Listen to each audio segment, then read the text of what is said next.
7 months అవుతుంది that big Boss అనేది అయిపోయి. Bigg Boss is a just reality show. అందులో ఉన్నంత వరకు ఒక కాంపిటీషన్లో ఉన్నంత వరకు కాంపిటీషన్ లాగే చూడాలి.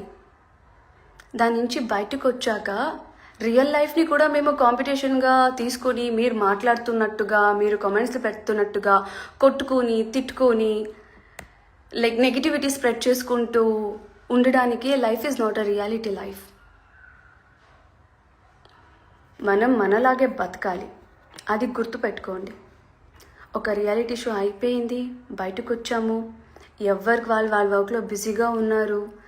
ఏదైనా కన్ఫ్యూజన్స్ ఉంటే ఒకరికొకరు మాట్లాడి షేర్ చేసుకుంటున్నాం, ఏదైనా హ్యాపీ న్యూస్ ఉంటే ఒకరికొకరు ఫోన్ చేసి షేర్ చేసుకుంటున్నాం. ఇవంతా ఉండగా మధ్యలో మీ బాధలేంటో నాకు అర్థం కావట్లేదు, నిజంగా అర్థం కావట్లేదు. And we're so happy that Kalyan song వస్తుంది. అవును, ఇన్ఫ్యాక్ట్ మేము అంటూనే ఉన్నాం, ఇంకెన్ని రోజుల్లోనే డిలే చేస్తావు, ఇంకెప్పుడు రిలీజ్ చేస్తావు, చాలా రోజులు అయిపోయింది కదా, దేనికోసం వెయిట్ చేస్తున్నావు అనేసి. ఒక పెద్ద మనిషి దాని గురించి ఒక వీడియో పెట్టాడు. ఏమని, ఎంఎం టీం వాళ్ళు కుట్రలు చేస్తున్నారంట. అయ్యా, ఆ కుట్రలు ఏంటో మాకు కూడా కొంచెం చెప్పవా? ఎందుకంటే ఈ మధ్య కాలంలో నార్మల్గా మాట్లాడుకోవడానికి కూడా మాకు టైం దొరకట్లేదు. ఆ కుట్రలు ఏంటో ఒకసారి నీ నోరుతో చెప్పవా? ఇలాంటివి సోషల్ మీడియా ముందుకొచ్చి కుట్రలు క్రియేట్ చేసే పనులు ఆపి కుదిరితే జనాలకి మంచి ఇన్ఫర్మేషన్, పాజిటివ్ థింగ్స్ని స్ప్రెడ్ చేయడం నేర్చుకోండి. కుట్రాలంటూ అవ్వంటూ ఇవంటూ దీన్ని బట్టి తెలుస్తుంది మీకు అంత వర్క్ లైక్ పని పాటలు లేదు, జస్ట్ వస్తున్నారు ఏదో చెప్పాలని చెప్తున్నారు అది ఇది అనేసి. ఎక్కడి నుంచి వస్తుందండి మీకు? ఎక్కడి నుంచి వస్తుంది ఇలాంటివి? సరే, సాంగ్ వస్తుంది, కుట్రలు ఏముంటాయి అందులో? కుట్రలు ఏముంటాయి?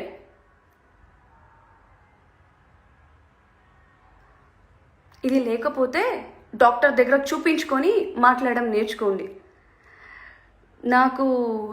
నేను ఇంకా మంచి తెలుగు ఎందుకు నేర్చుకోలేదా అని బాధపడుతుంటాను అప్పుడప్పుడు ఇలాంటి విషయానికి వస్తే. ఎందుకు మాటకి ఎంఎం అంట, పిఎస్ అంట, ఎంఎం అంట, పిఎస్ అంట, అంత పనిపాట లేకుండా కూర్చున్నారా మీరందరూ? అంత పనిపాట లేకుండా కూర్చున్నారా? నాకు అర్థం కావట్లేదు. And I tell you one important note. Kalyan ఒక ఇంటర్వ్యూలో ఒక మాట చెప్పడం జరిగింది దట్ ఒక సిచ్యుయేషన్లో ప్రాబ్లంలో ఉన్నప్పుడు తనుజకి కాల్ చేస్తే ఇమీడియట్గా ఒక కాల్ చేసి సెట్ చేసింది అనేసి. ఇదే తనుజ ఒక కాల్ చేసింది ఎవరికో తెలుసా? మీరు భజనలు చేస్తున్నారే పిఎస్ అని, అదే పిఎస్కి. అదే పిఎస్ దగ్గర ఉండి నైట్ 1:30 వరకు కళ్యాణ్ బయలుదేరే వరకు కళ్యాణ్తో ఉండి తర్వాత బయలుదేరారు. అర్థమవుతుందా? కళ్యాణ్ కుకింగ్ షోలోకి వచ్చి ప్రతిసారి తక్కువ మార్క్స్ వచ్చినప్పుడు ఇదే ఎంఎం తన జోరే కాదు కుకింగ్ అనేది, బట్ వాళ్ళు అప్రిషియేట్ చేయాలి, ఎందుకు తక్కువ మార్క్స్ ఇస్తున్నారు, but still is doing his best కదా అని మాట్లాడుకుంది కూడా అదే మీ భజన చేస్తున్న ఎంఎం. నాకు అర్థం కావట్లేదు ఎందుకా అనేసి. అండ్ ఇంకొకటి, తనుజ బిగ్ బాస్ హౌస్కి వచ్చినప్పుడు సునంద గురించి మాట్లాడింది, హరితమ్మ గురించి మాట్లాడింది, అందరి గురించి మాట్లాడింది. పిఎస్ టాపిక్కి వెళ్ళలేదు. పిఎస్ మీకు తెలుసా నేను మాట్లాడలేదని? హౌస్లో అన్ని కెమెరాస్ ఉండొచ్చు. టెలికాస్ట్ అయ్యేటప్పుడు ఆ కెమెరా ఎవరి మీద ఫోకస్ చేస్తుంటారో అది మాత్రమే కనిపిస్తుంది. మిగతా వాళ్ళు ఏం చేస్తుంటారో, మిగతా వాళ్ళు ఏం మాట్లాడుతుంటారో మీరు చూడడానికి వచ్చారా? లేకపోతే అక్కడ చూసే వాళ్ళు ఎవరైనా మీకు చెప్పారా? కళ్యాణ్కి నాకు ఆ డిస్కషనే రాలేదా? కళ్యాణ్ నేను మాట్లాడుకోలేదా? ఎందుకు మాట్లాడుకోలేదు?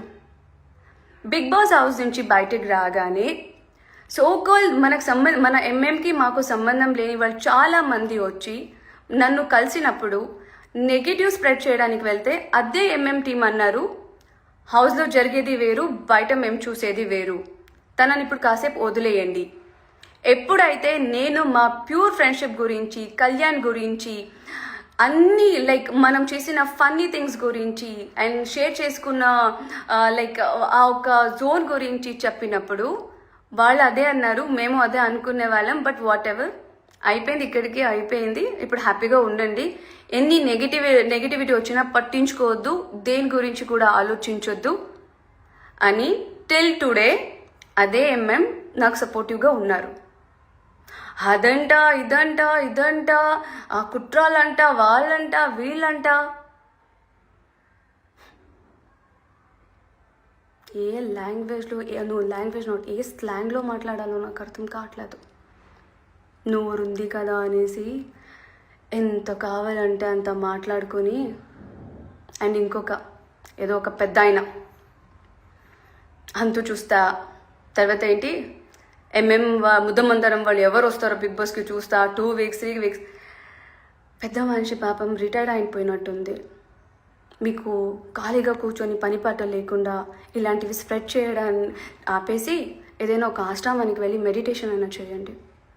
ఒక మంచి పాజిటివ్ థింగ్స్ అయినా మైండ్లోకి వస్తాయి. అదే బిగ్ బాస్కి నేను వెళ్తానన్నప్పుడు నన్ను ఆపిందే మనోళ్ళు.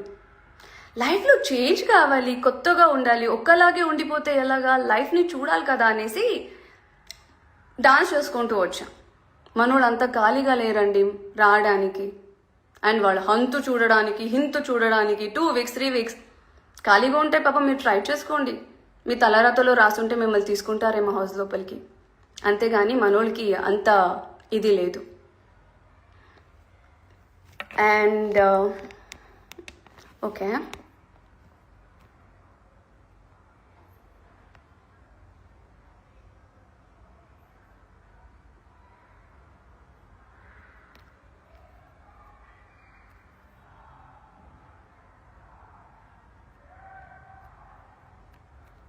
ఓకే, వెల్ ఇది మా